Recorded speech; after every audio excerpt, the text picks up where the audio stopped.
90 के दशक की सुपरहिट अभिनेत्री निरूपा रॉय तो आपको याद ही होंगी। निरूपा रॉय उर्फ कोकिला बहन का जन्म 4 जनवरी 1931 को वेलसाइड गुजरात के गुजराती परिवार में हुआ। उन्होंने कई फिल्मों में अभिनय किया। शुरुआत में वह मुख्य रूप से हिंदू देवी देवताओं की भूमिका अदा करती थी। उनके अभिनय के कारण ही लोग उन्हें इस हद तक प्यार करते थे कि वास्तव में उनसे आशीर्वाद लेने लाइन लगाकर खड़े हो जाते थे। 1970 के दशक में देवानंद से लेकर अमिताभ बच्चन तक कई दिग्गज अभिनेताओं की मां की भूमिका निभाने के लिए टाइपकास्ट किया जाता था। वह एकमात्र ऐसी अभिनेत्री थी जिन्होंने अलग अलग फिल्मों में धर्मेंद्र और उनके बेटे सनी देओल की मां की भी भूमिका निभाई है। 1955 में उन्होंने देवानंद की मां की भूमिका निभाई। हालांकि वह उनसे लगभग 8 साल छोटी थी। उनकी शादी बहुत ही कम उम्र में कमल रॉय से हो गई। निरूपा रॉय के पति कमल रॉय मुंबई जाकर एक्टर बनना चाहते थे और निरूपा रॉय ने उनका इसमें पूरा साथ दिया। वह भी उनके साथ मुंबई चली गई। मुंबई जाकर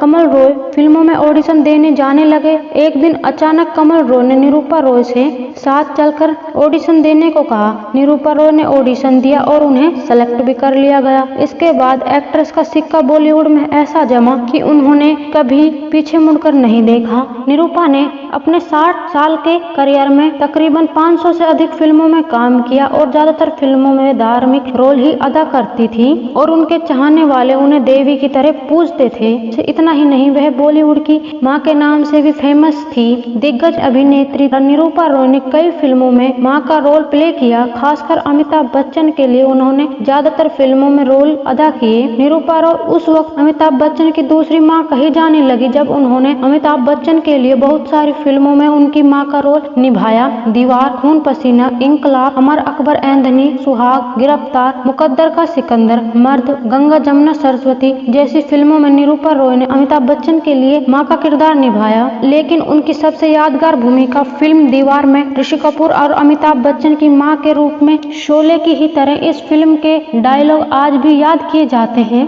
थैंक्स फॉर वॉचिंग।